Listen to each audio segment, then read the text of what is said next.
দখলদার ইসরায়েলি বাহিনী এবং ফিলিস্তিন পুরোদমে যুদ্ধ চলছে। জানিয়ে দেব হাতে থাকা সর্বশেষ আপডেট আন্তর্জাতিক সংবাদ। প্রথমেই সংবাদ শিরোনাম। প্রথমেই জানিয়ে দেব প্রেসিডেন্ট রাইসিকে ইরানের মাসদাহে দাফন। এরপর জানিয়ে দেব নেতানিয়াহুকে গ্রেপ্তার করবে জার্মানি। এদিকে ইসরায়েলের রাফা অভিযান বন্ধে জরুরি ব্যবস্থা দাবি। এরপর জানিয়ে দিব মমতার জামানায় মসজিদ বেড়েছে 24,000। আরও জানিয়ে দিব ইরানের প্রেসিডেন্ট নির্বাচন 28 জুন। সর্বশেষ জানিয়ে দেব সালমান রুশদির নতুন তত্ত্ব, ফিলিস্তিন এখন স্বাধীন রাষ্ট্র হলে আরেক তালেবান রাষ্ট্র গঠিত হবে। এতক্ষণ শুনছিলেন সংবাদ শিরোনাম, এবারে বিস্তারিত। তবে অনুরোধ থাকবে ভিডিওটিতে একটি লাইক করবেন এবং কমেন্ট করে জানিয়ে দিবেন এই ভিডিও সম্পর্কে আপনার মূল্যবান মন্তব্য। প্রেসিডেন্ট রাইসিকে ইরানের মাশহাদে দাফন। ইরানের প্রেসিডেন্ট সাইয়েদ ইব্রাহিম রাইসির লাশ মাশহাদে ইমাম রেজার মাজার কমপ্লেক্সে দাফন করা হয়েছে। বৃহস্পতিবার প্রেসিডেন্টকে শেষ বিদায় জানাতে মাশহাদ পরিণত হয়েছিল জনসমুদ্রে। খবর রেডিও তেহরান, এপি, আল জাজিরার। প্রেসিডেন্ট রাইসির জন্ম ও বেড়ে ওঠা ইরানের উত্তর পূর্বাঞ্চলীয় মাশহাদ শহরে। মৃত্যুর 4 দিন পর বৃহস্পতিবার মাশহাদেই জানাজা শেষে শিয়াদের অষ্টম ইমাম রেজার মাজারে তাকে দাফন করা হয়। ইরানে রাইসি হলেন প্রথম রাজনীতিবিদ যাকে এ মাজারে দাফন করা হলো। এর মধ্য দিয়ে সাবেক প্রেসিডেন্টকে অভূতপূর্ব শ্রদ্ধা জানানো হয়েছে। সাধারণ মানুষের পাশাপাশি রাইসির জানাজায় বিভিন্ন দেশের নেতা, রাষ্ট্রপতি, রাষ্ট্রদূত এবং আন্তর্জাতিক ব্যক্তিত্ব অংশ নেন। রাইসিকে শেষ বিদায় জানাতে সকাল থেকেই রাজধানী তেহরান থেকে 750 কিলোমিটার পূর্বে অবস্থিত মাশহাদে জড়ো হতে থাকেন লাখো মানুষ। শহরের রাস্তায় রাইসির বড় বড় ছবি, কালো পতাকা এবং শিয়াদের নানা প্রতীক টানানো হয়। হেলিকপ্টার দুর্ঘটনায় নিহত প্রেসিডেন্ট রাইসির মরদেহ ইরানের দ্বিতীয় বৃহত্তম শহর মাশহাদে পৌঁছানোর পর শেষ বিদায় জানাতে জনসমুদ্র কান্নায় ভেঙে পড়ে। এ সময় লাখ লাখ জনতার সবার হাতে হাতে ছিল প্রেসিডেন্ট রাইসির ছবি এবং বিভিন্ন বক্তব্য লেখা প্ল্যাকার্ড। শোকার্ত ইরানিরা সবাই বুক এবং মাথা চাপড়ে প্রিয় নেতার জন্য শোক প্রকাশ করেন। এর আগে বৃহস্পতিবার সকালে দক্ষিণ খোরাসান প্রদেশের বিরোজান্দে নেওয়া হয় রাইসির মরদেহ। সেখানেও তাকে শ্রদ্ধা জানান সাধারণ মানুষ। এছাড়া ইরানের পররাষ্ট্রমন্ত্রী হোসেন আমির আবদুল্লাহিয়ানের লাশ বৃহস্পতিবার তেহরানের অদূরে রেই শহরের ইমামজাদা আব্দুল আজিমের মাজার এলাকায় দাফন করা হয়েছে। সেই শহরেও তার শেষ বিদায় অনুষ্ঠানে হাজার হাজার মানুষ অংশ নেন।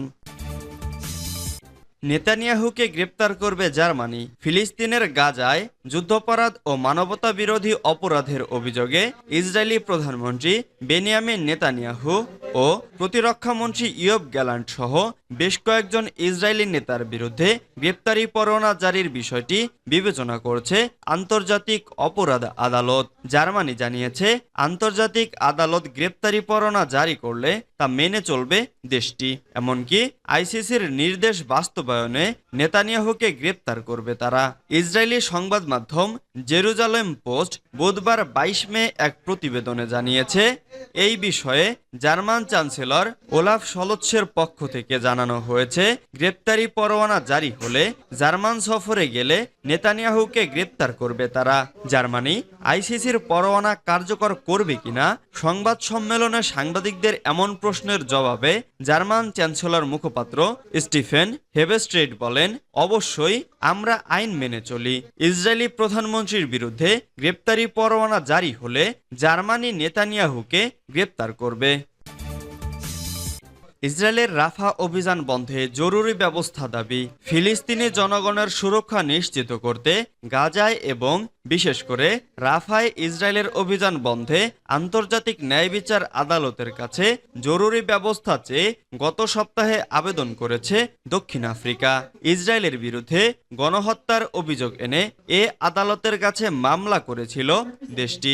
সেই বৃহত্তর মামলার অংশ হিসেবেই দেশটি পরে রাফায় অভিযান বন্ধে জরুরি ব্যবস্থা চেয়েছেন। গাজার রাফায় ইসরায়েলের অভিযান বন্ধের আদেশ দেওয়ার জন্য আন্তর্জাতিক ন্যায় বিচার আদালতের কাছে দক্ষিণ আফ্রিকার আবেদনের প্রেক্ষিতে শুক্রবার রায় শোনাবে আদালত। বৃহস্পতিবার আদালত কথা জানিয়েছে।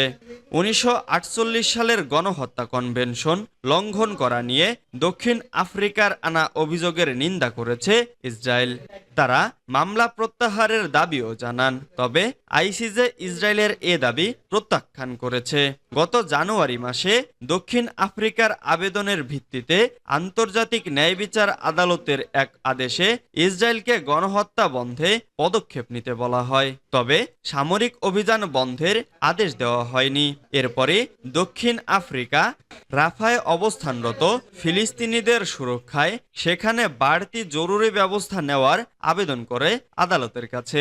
এছাড়া দক্ষিণ আফ্রিকার পক্ষ থেকে আদালতের কাছে আরেকটি আদেশ চাওয়া হয়েছে, যাতে ইসরায়েল গাজায় জাতিসংঘ এবং মানবিক সহায়তা সরবরাহকারী সংস্থা, সাংবাদিক এবং তদন্তকারীদের অবাধে প্রবেশাধিকার দেয় সে মর্মে। গত 7 অক্টোবর ইসরায়েল গাজায় হামলা শুরু করে।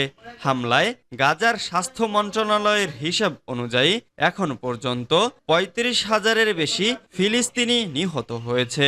ইসরায়েলের প্রধানমন্ত্রী বেনিয়ামিন নেতানিয়াহু হামাসকে নির্মূল করতে রাফায় অভিযান প্রয়োজন বলে মনে করে যুক্তি দেখিয়েছেন। মমতার জামানায় মসজিদ বেড়েছে 24,000। মমতা সরকারের গত 12 বছরে পশ্চিমবঙ্গে 2.5 গুণ মসজিদ বেড়েছে। সরকারি হিসাবে 40,000 মসজিদ বেড়েছে। বৃহস্পতিবার এক সাংবাদিক সম্মেলনে বিজেপি নেতা জগন্নাথ চট্টোপাধ্যায় এমনটি দাবি করেন। তিনি বলেন, তৃণমূল সরকারের 12 বছরের শাসনকালে রাজ্যে মসজিদের সংখ্যা বেড়ে প্রায় 2.5 গুণ হয়েছে। একই সঙ্গে করদাতাদের টাকায় ইমাম মুয়াজ্জিনের ভাতা দেওয়া হচ্ছে। জগন্নাথ বাবু বলেন, 2 মাস আগে রাজ্যের প্রায় 70,000 ইমাম মুয়াজ্জিনের ভাতা বাড়িয়ে দিয়েছেন মমতা। এই ভাতা বাড়ানোর জন্য বাজেট বরাদ্দ ছিল না। গত আগস্টে ইমাম মুয়াজ্জিনদের সম্মেলন করে মুখ্যমন্ত্রী তাদের ভাতা বাড়ানোর কথা বলেছিলেন, কিন্তু কাউকে কিছু না জানিয়ে ভোটের ঠিক আগে ইমাম মুয়াজ্জিনদের ভাতা বাড়িয়ে দিয়েছে। এজন্য এবছর রাজ্যে সরকারের খরচ হবে 200 কোটি টাকা। তিনি আরো বলেন, প্রায় 40,000 ইমাম মাসে 3,000 টাকা ও 27,000 মুয়াজ্জিন মাসে 1,500 টাকা ভাতা পাচ্ছেন। মমতা বন্দ্যোপাধ্যায় 2015 সাল থেকে এখন পর্যন্ত প্রায় 1400 কোটি টাকা ইমাম মুয়াজ্জিনদের ভাতা হিসেবে দেন। ইরানের প্রেসিডেন্ট নির্বাচন 28 জুন। নির্বাচনী প্রক্রিয়ার নিরীক্ষা শেষে ইরানের শীর্ষ নেতৃবৃন্দ পরবর্তী প্রেসিডেন্ট নির্বাচনের দিন হিসেবে 28 জুনকে বেছে নিয়েছে। আজ মঙ্গলবার এই তথ্য জানিয়েছে ইরানের গণমাধ্যম ইরনা। একই সঙ্গে আরও জানানো হয়েছে 30 মে থেকে 3 জুনের মধ্যে প্রার্থীদের নিবন্ধন প্রক্রিয়া শেষ করা হবে। 12 জুন থেকে 27 জুন পর্যন্ত প্রার্থীরা নির্বাচনী প্রচারণা চালাতে পারবেন। ইরানের সংবিধানের 131 নং ধারা অনুযায়ী ক্ষমতাসীন প্রেসিডেন্ট নিহত হলে দেশের নির্বাহী কার্যক্রম পরিচালনার জন্য একটি কাউন্সিল গঠন করা হবে, যাদের মেয়াদ সর্বোচ্চ 50 দিন। এই কাউন্সিলের অন্যতম দায়িত্ব প্রেসিডেন্টের নির্বাচনের প্রস্তুতি নেওয়া। সালমান রুশদির নতুন তত্ত্ব, ফিলিস্তিন এখন স্বাধীন হলে আরেক তালেবান রাষ্ট্র হবে। ভারতীয় বংশোদ্ভূত ব্রিটিশ ঔপন্যাসিক সালমান রুশদি বলেছেন, স্বাধীন ফিলিস্তিন তালেবানের মতো আরেকটি রাষ্ট্র হবে। শুধু তাই নয়, দেশটি ইরানের ক্লায়েন্ট স্টেট হবে বলেও মন্তব্য করেছেন তিনি। সম্প্রতি জার্মান সম্প্রচার মাধ্যম আরবিবিকে সাক্ষাৎকার দেন রুশদি। এ সময় তিনি বলেন, গাজায় মৃত্যুর সংখ্যা দেখে যে কোনো মানুষেরই বিচলিত হবার কথা, তবে আমি চাই কিছু বিক্ষোভকারী হামাসের কথাও উল্লেখ করুক। তাদের কারণেই এসব শুরু হয়েছে। হামাস একটি সন্ত্রাসী সংগঠন, তরুণ বা প্রগতিশীল ছাত্র রাজনীতি, যার কারণে তাদের এই সন্ত্রাসী গোষ্ঠীকে সমর্থন করা অদ্ভুত থেকে।